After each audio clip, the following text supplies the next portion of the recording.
Yes, a cordial welcome to all of you on behalf of ICOS, the International Council of Onomastic Sciences, the global umbrella organization of onomasticians. A very special welcome to Sonam Tshering, our presenter today. We are looking forward to your presentation. Thank you, Fatimeh, our dear board member, for being available for moderating this lecture. And thank you also, Chrismy, our dear board member, for organizing our lecture series so efficiently, including this lecture today.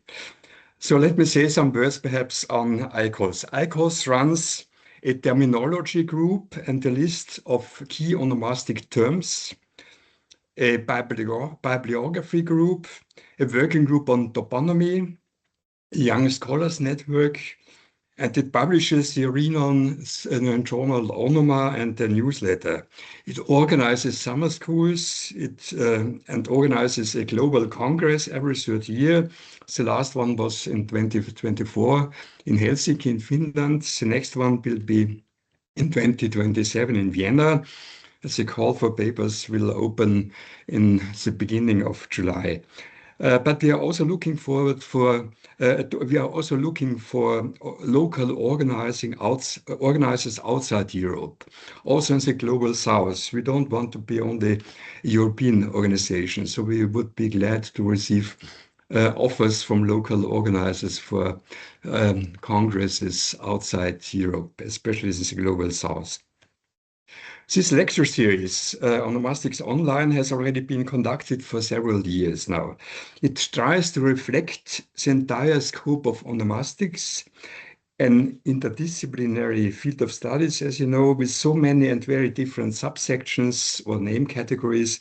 It tries to do this in a balanced way, and also with a fair global distribution, a fair global spread.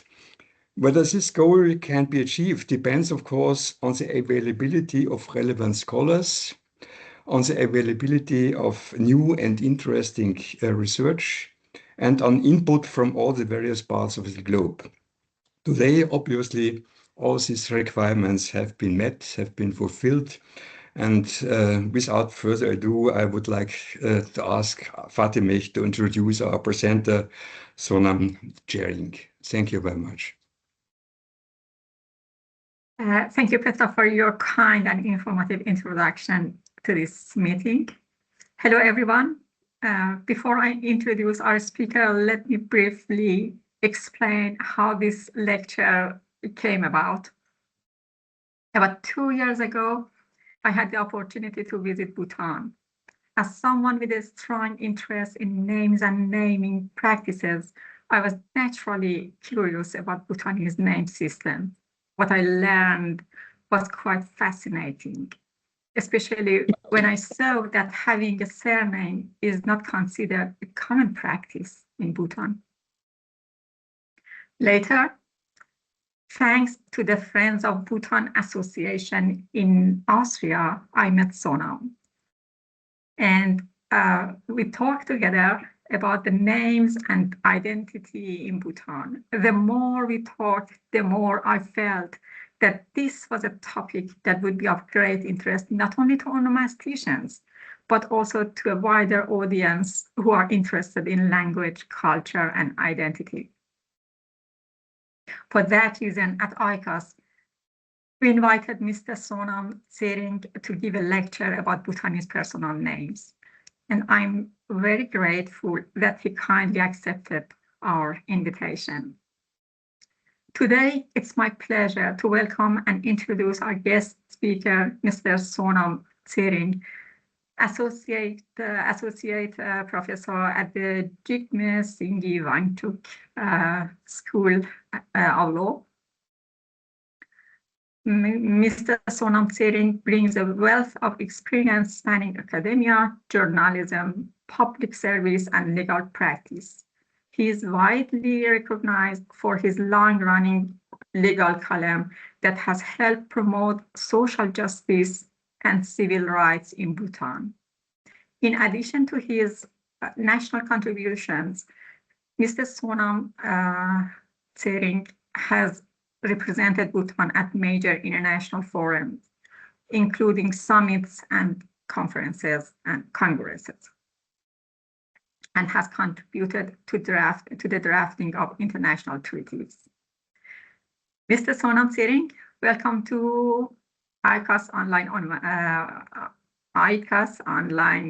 Onomastic Online. And we are looking forward to knowing more about the remarkable personal naming system in your beautiful country, Bhutan. So please.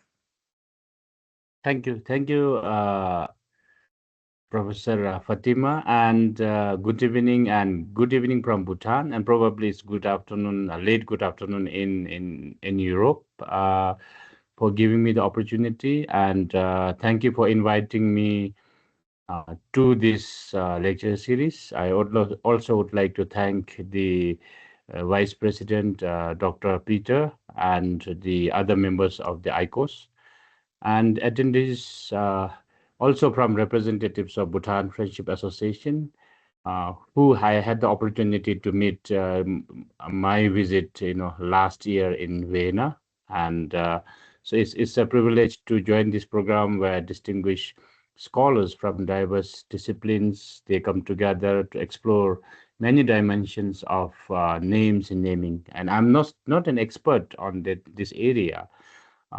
However, it seems that since I have grown here in this country for the last over 40 years, I have had the opportunity to see the older version, the changing things, and probably the challenges that is coming up.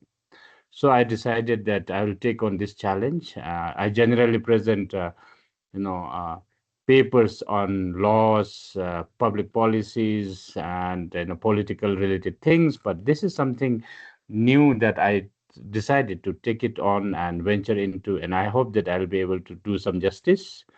I do have had the opportunity to rely on Dr. Karmapunsu's writing on the names, because there are very limited literature on Bhutanese names, and so his article seems to be one of the well-known pieces that has been produced. Other than that, we hardly have literature, and unfortunately, Bhutan seems to be lacking this in all of aspects. That includes law, policy, and everything.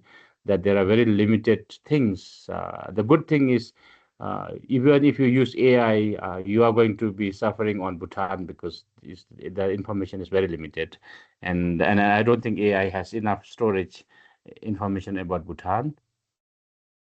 And as a Bhutanese, often I am asked two questions when I travel. Why so many Bhutanese seem to share the same few names, and why our passports do not display any family surnames at all. And this deceptively simple question points to a distinctive naming culture in which Bhutan is, although located between India and China, it is very unique, and where personal names are generally associated with religious figures, where personal names are seldom inherited, where those names carry layers of spiritual, social, and historical meaning.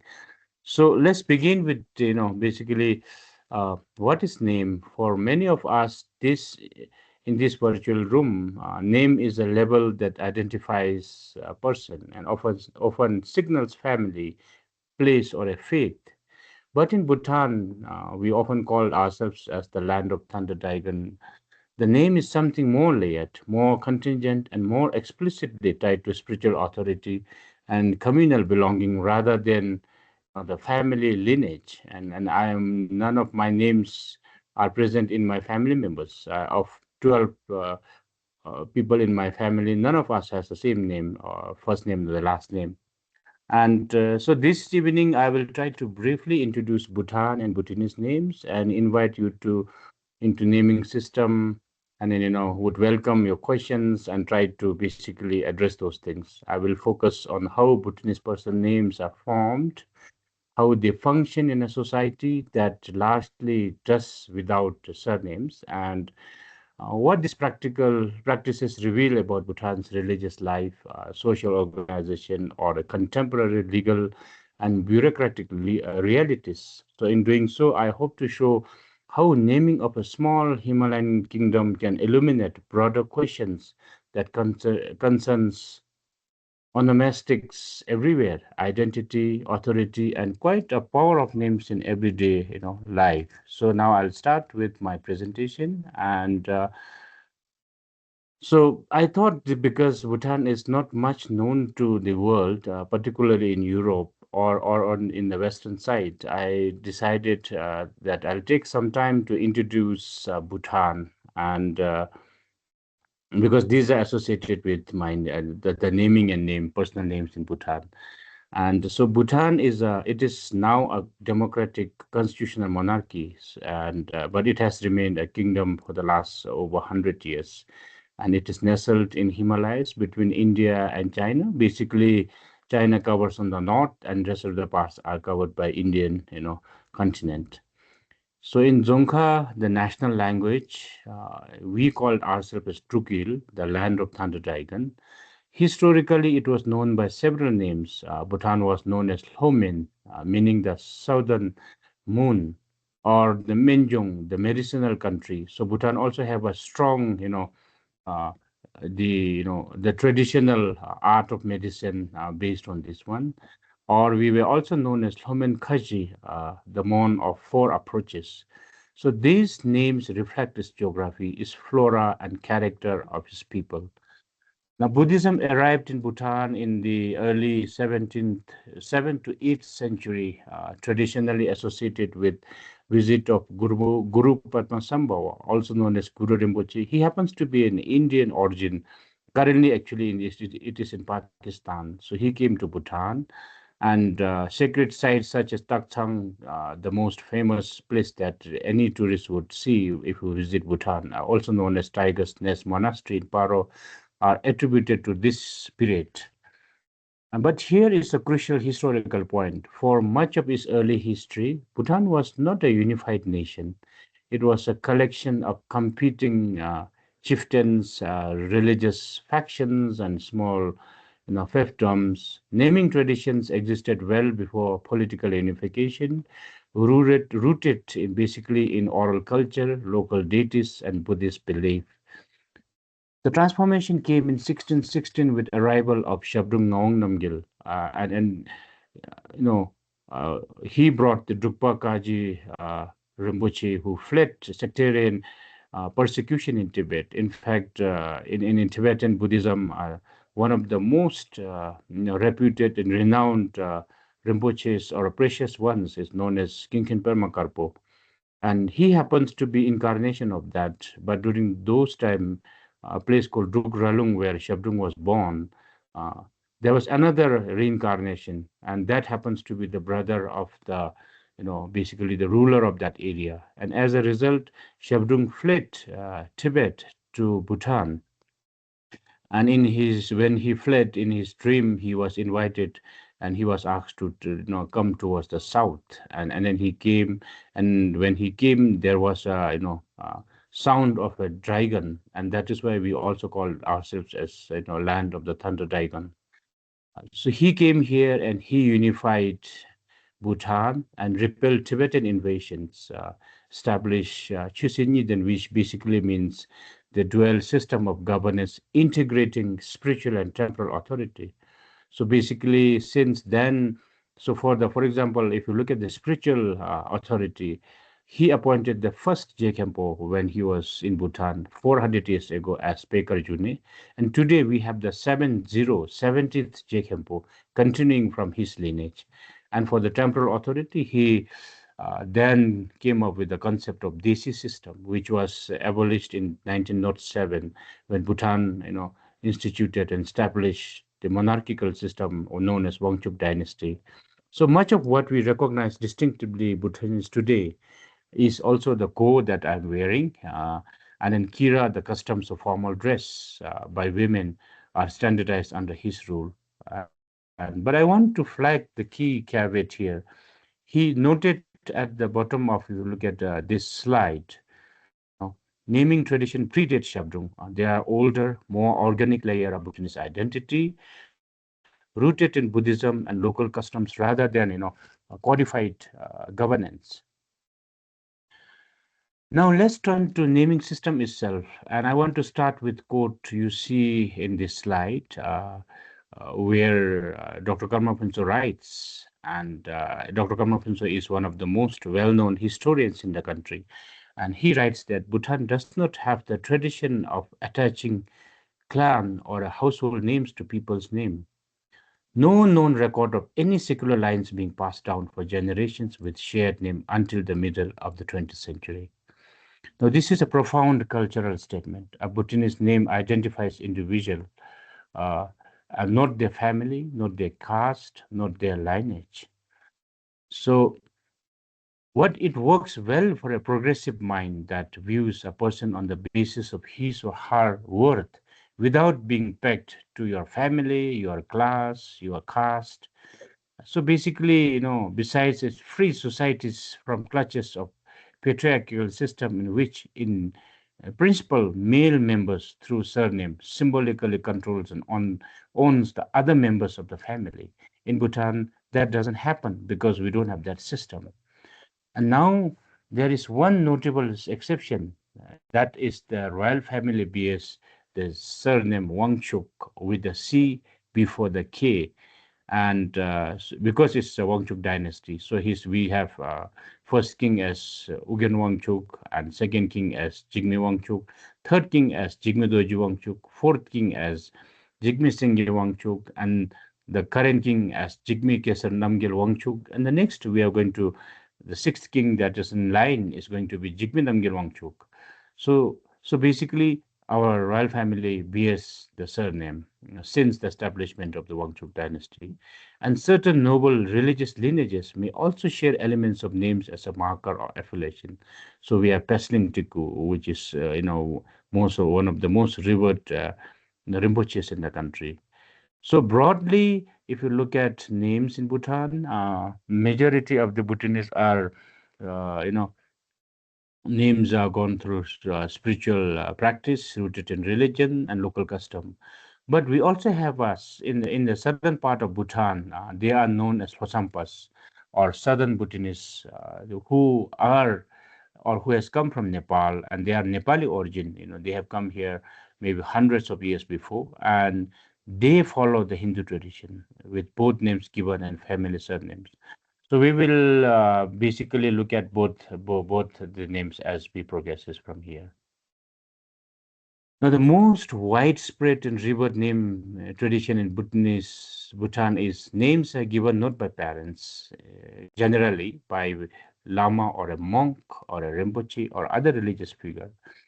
So basically, when the name is requested, Lama enters a meditative state of prayers in more elaborate manner. A name that comes to mind, fortuitously as it were, is considered the most auspicious one for a child.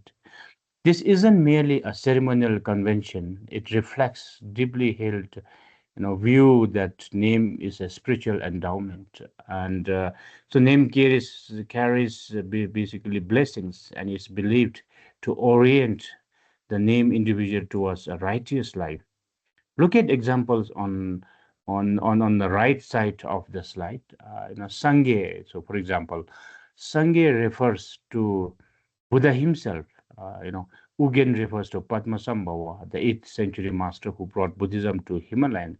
Dolma, who means Tara, basically a female bodhisattva of compassion. Then Dorji is a very, very common name in Bhutan, and this means indestructibility. Champa is also a very popular name, and this means love and kindness. Tshering, my second name, means long life. So every name in its effect, a daily reminder of Buddhist virtues or personage. Now, naming ceremony itself is typically takes place within the first few weeks of birth, but we can also get the names before the children are born. And in my case, my children, before they were born, we took the name from a very very famous temple. So basically, if parents bring newborns to local temple or monastery, lamas then prepare kitchi, because every Bhutanese, if we're a Buddhist, we also have astrology. Basically we go to astrologer, and then a written horoscope based on exact time, date, your birth, and birth of your parents. And this document, we call it as Ketsi, basically the birth astrology, serves as guiding text for the entire life of the person. And basically, it predicts the future, what kind of obstacles that child might face, what kind of skills that child might possess, what kind of weaknesses that child might possess. So basically, that gives you a future, uh, astrology, and that itself also gives a name based on those, which is hardly used. Now, one practice worth noting is Lamas sometimes give part of their own name to those they name. So, blessings are a marker of spiritual lineage. By examining the first, or a second element of Bhutanese person's name, you can sometimes trace which Lama named them, and through that, the entire spiritual lineage. There is also quietly a humorous dimension where Dr. Karmapinso describes that when famous lamas travel, so many families bring their children. For naming that, some lamas have resorted to carrying a printed slips with name combinations, which they randomly hand out, and somewhat less mystical process, but perhaps still auspicious. And now I have seen that Bhutanese are trying to get their names on social media, asking some of the Rinpoches. And for example, Kalu Rinpoche is a very famous, and he's on social media. And I've seen a lot of people trying to get their name from that Rinpoche on social media. And then he has been, I've seen him giving different kinds of name. Now, there is another name in Bhutan now, which is very, very important from the perspective, but which doesn't actually, is not used much. And within the Buddhist naming tradition, this category of name, most outsiders never encounter. You will never know about my Chuming. Uh, Literally, this means it comes from transmission. This name is given when a person receives you know a oral transmission or a sacred empowerment from a high lama known as Tri and Lung, and or a Wang. And it is widely held belief among Bhutanese Buddhists that every person must receive at least one Tri or a transmission in their lifetime, and during those time you will be given a name. And as you can see from the three panels on this slide, Chiming is what it is, how it functions in daily life, crucially its role after the death. Chiming is a very private, In fact, when our parents die, we have to literally find out what is the chiming, because that is used very important, and it's spiritually significant, and it is not used in everyday addresses. So not many people know your family name, family members chiming, but it is written and is basically stored somewhere to make sure that if you die, your family members are able to look at those and then use those. And you would never introduce yourself by chiming at offices or in street. Yeah, it's most important moment when comes after the death. So during the post-mortem ritual, or after a person dies under the Buddhism, you have a 21-day continuous rituals conducted as known as Shinro, or a death rites. And this name is written on prayer flags. This name is used every day to summon you and tell you that you have died and you should not be in samsara. You should accept that you have died and you must now leave the we call it pardo or a samsara. And then it is also written on the prayer flags, because when a person dies in Bhutan, we have to hoist 108 prayer flags, and each prayer flag bears the chiming or this name, and it is written on the opposite end as opposed to when you are alive. So it's written towards the left. And this name is then recited throughout 21 days continuous ritual, a 49-day commemoration, and then annual ceremonies thereafter. Ritual led by monks and lamas guide the consciousness of deceased throughout the pardo, the intermediate state. And it is considered that it direct merits towards this next birth. Chiming is a name which deceased is spiritually addressed in those most consequential moments of the transition from human being to death to the next life.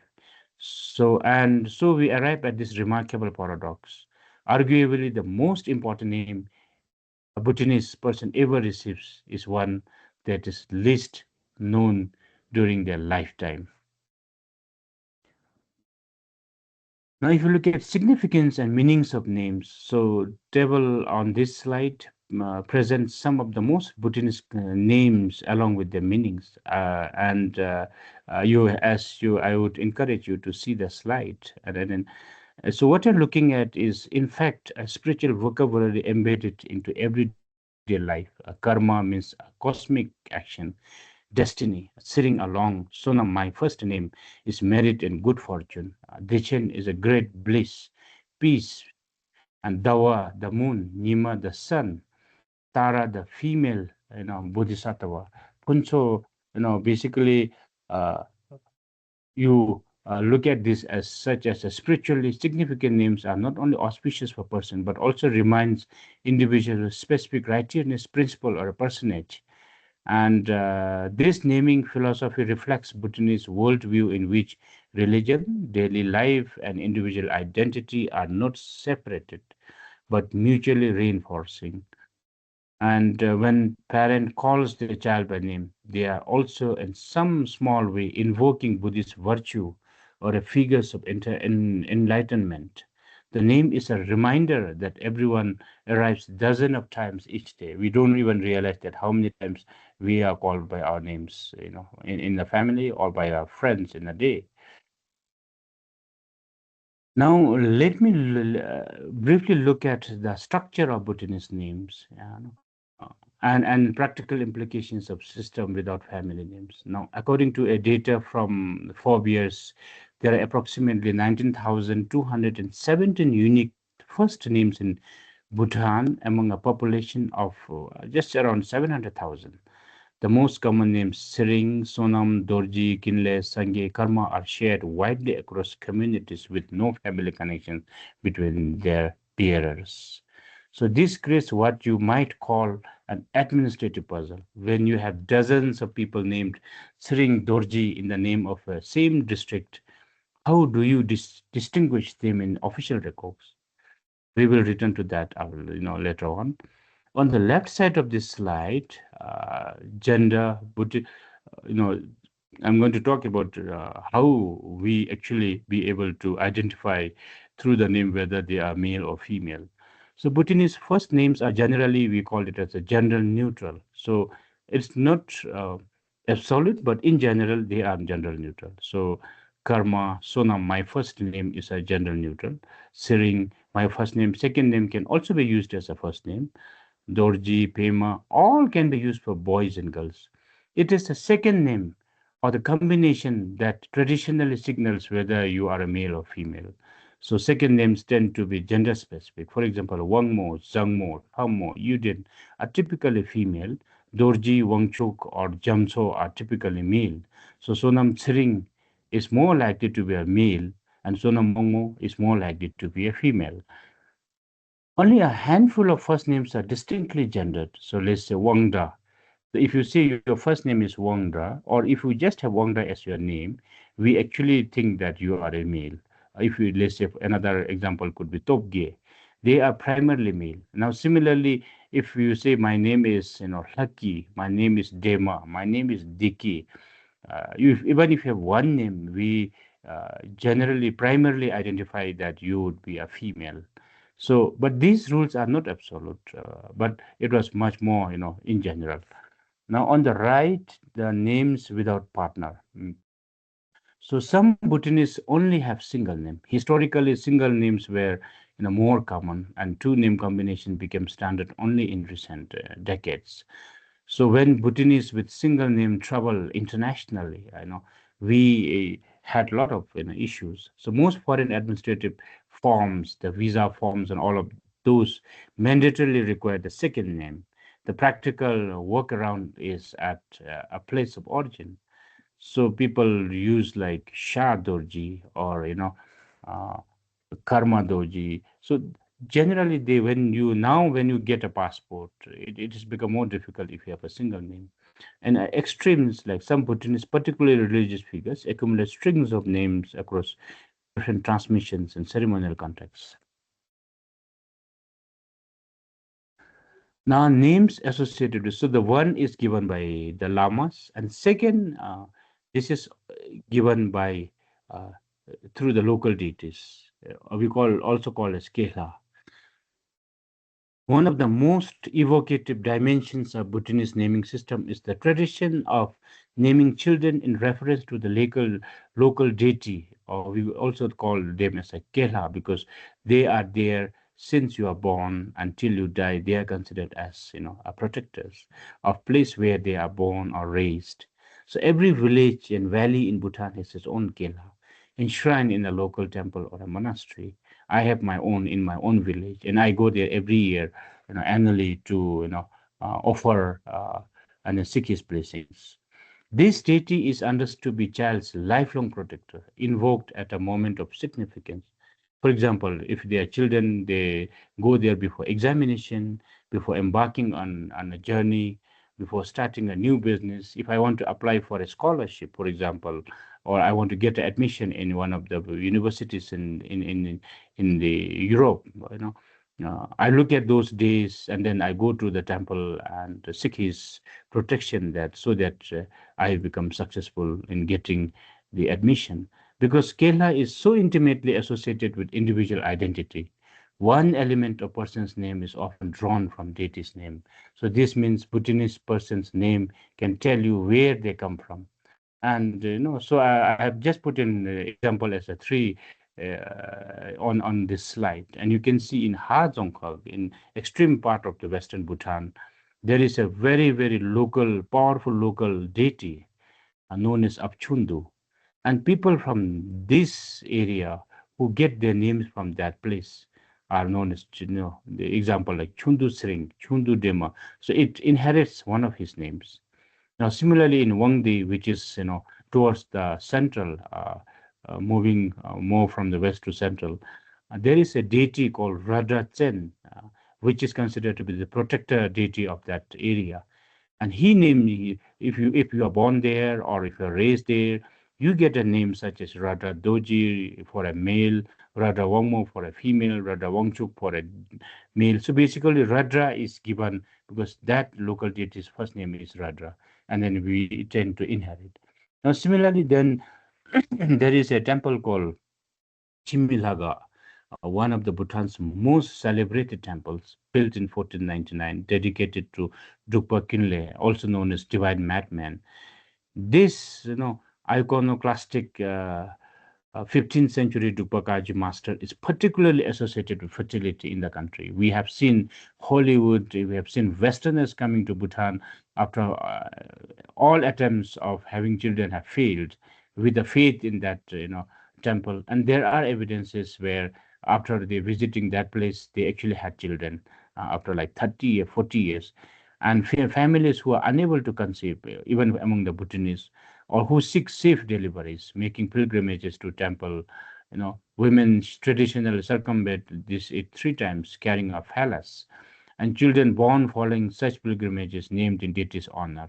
And then, for example, Chimi Yangzom, my daughter got her name before she was born from that place. My son was, also got a name from that same place before he was born. When he was, 6 months pregnant. We went to the temple. We not even checked whether it's going to be male or female, and we picked up, and then we found that it's my son had a male name, so we thought he's going to be son rather than daughter.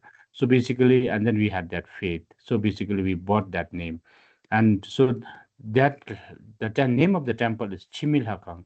So people have Chimi Yangzom, Chimi Dema, Chimi Dorji, drawing basically the name of that temple. Or you could also draw the name from that master or that deity known as Kinle. So his name is Tukpa Kinle. So children who get their names could also be known, named as Kinle Wangmo for female, Kinle Tshering for male, Kinle Dorji for male. So basically, these are the influences of how local deities play in Bhutanese name. And as I note at the bottom of this slide, Kerala tradition creates a living map of Bhutan embedded in its people's name, connecting individual identity to landscape, place, and sacred geography of the kingdom. And when you know how to read these names, you are effectively reading the map of Bhutan. You know where these people are coming from, who are their local deities. So basically, it gives you a very good idea about who are they and where they come from.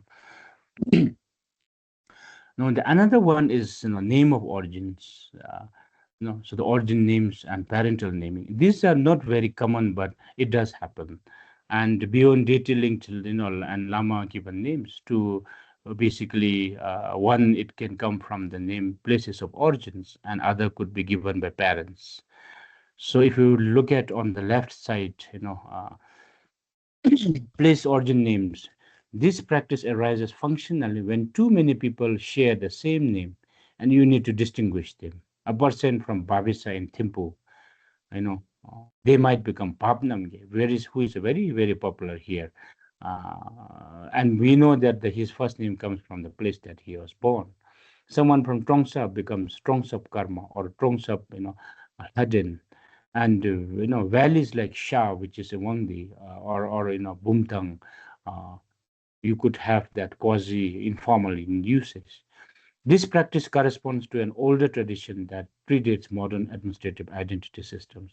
With introduction of Bhutan's citizenship identity card, basically the digitalization of the name and issuance of the name, almost 40 years ago, the names have become formally fixed now, and this convention has reduced in its frequency.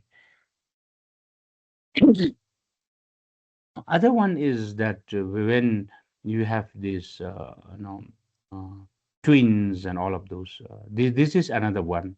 So in the picture you can see two men in blue scarves. Both of them happens to become a member of parliament in the last election. One joined the political party and one was elected directly, and they were brothers, and they only had one name. Both the brothers had only one name, and the elder was known as Nima, and the younger was known as Dawa, the sun and the moon, and they just had one name each.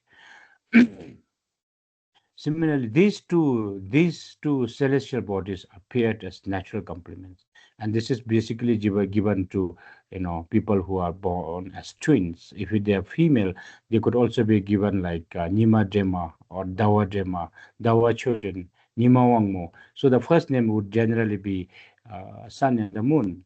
And whoever comes first is given the sun, and the next in line is given the moon. So we also know who came first in the world when they were born, although they were twins. So it's a practice that reflects Bhutanese cosmological sensibilities in which human life is understood within celestial framework. This convention is not merely historical or rural. Members of Bhutanese, a lot of Bhutanese actually born these names. Now, if you look at the changes in the Bhutanese name, Bhutanese person can accumulate multiple names over course of their life. As I said, one, they have a name that is used after death, so that is another one. The names can change, and the new names may be given when an adult receives a new transmission from Lama, enters a monastic life, or passes through a significant life transition. For example, if somebody falls sick, and then the Lama recommends that because of his name, he needs to change his name to get rid of his disease, and then he may have another name. So basically, a Bhutanese can get new names at various stages in life, and most people get at least few names in their lifetime. What hold this together in official life? What happens? The name on a citizenship identity card, on a school certificates, that name, however it came to be, gains the widest currency in public life, even if individual holds many other names in spiritual and social context, because that is the actual identification of their names in the country. Now let me also get back to the another structure of Bhutanese name, which is the Lhosampas community or Southern Bhutanese who are of Nepali origin, and so they maintain a distinct naming tradition that is fundamentally different from what I have described so far. Lhosampa person typically has both given name and family name or a surname. Children are given two first names at the birth or in days following. First is given by their priest and second given by their parents. And it is the second name that appears on the birth certificate. And family name, the surnames denotes, caste affiliation rooted in historically stratified societal structure of Western Nepal. Or you could also look at India. Common surnames include like Gale, Rai, Gurung, Sharma, Pradhan, Tamang, and each associated with different caste or ethnic identities. There is also a significant gender differences. Unlike the Buddhist names, Bhutanese women who retain their own names after marriage, Lhosampa women traditionally take their husband's family name upon the marriage. As I said, basically the male, dominates or owns the names of the family members. As intercommunal marriages have become more common in contemporary Bhutan, hybrid names have also emerged. Consider, a Hindu marrying a Buddhist. And I have a friend who is known as Benita Haden Gale, and Benita is a Nepali name. Gale is the family name, but Haden is her mother, who happens to be, from the eastern Bhutan. So that single name tells you the story of Bhutan, in which communities increasingly share lives, spaces, and families. And I want to emphasize that what this diversity means.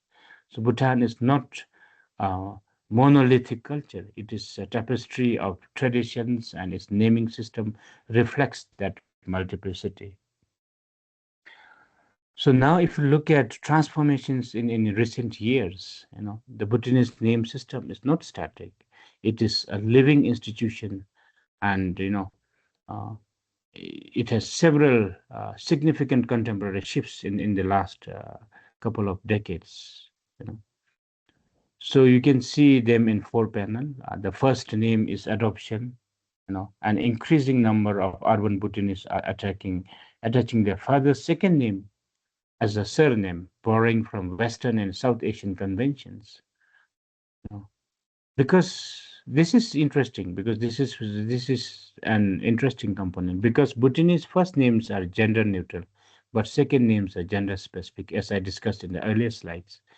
Women who adopt their husband's or father's masculine second name as a surname produce counterintuitive results. As I told you, by second name you would actually guess whether she is a male or female.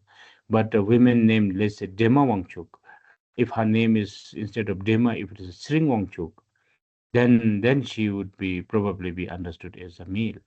So Wangchuck is a masculine second name and does not signal what most observers would expect as a Bhutanese. And second, cross-cultural names, marriages with foreigners. You must have heard about Bhutan, that huge number of Bhutanese have migrated to other countries, including Europe, United States, mostly in Australia. Out of 700,000, 50,000 Bhutanese have left Bhutan, and they are in Middle East, they are in all kinds of countries. And incorporating these kind of names as they get into another culture. For example, Tenzin Arisa Yesel, incorporating a Japanese name in between, Pema John Wangchuk, incorporating an English name in between. And these names signal cosmopolitan identity. And third, extended name combinations, 3 or 4 names, which is becoming now, I think, significantly and increasingly popular. I see my students over the last 9 years, as we have more students, we have newer students. I see each student with more and more names of 3 or 4 names, such as Legzin Pelden Hamo or Karma Minjur Penjur Dorji, a 4 name, are increasingly becoming common, signaling both religious transmissions history and growing sense of personal distinctiveness, just to identify themselves as unique from others. Fourth, the celebrity and aspirational naming. Parents name their children after public figures. And in Bhutan, one of the most prominent is many Bhutanese girls have been named Jitsen Pema after His Majesty's, the current queen became the queen, and her name happens to be Jitsen Pema Wangchuk. Now, taken together, these shifts map the encounter between centuries old organic naming system and pressures of modernity, globalization, celebrity culture, international travel requirements, and changing, you know, norms. So, in conclusion, basically, names in Bhutan are not administrative conveniences. They are sacred endowments, cultural markers, spiritual reminders, and sometimes accidental gifts from lamas who did not even know the sex of a child when they were actually naming. They link individuals to local deities and sacred transmissions, to the sun, the moon, the celestial order, to the valleys and mountains of the kingdom that is always measured itself by something more than wealth.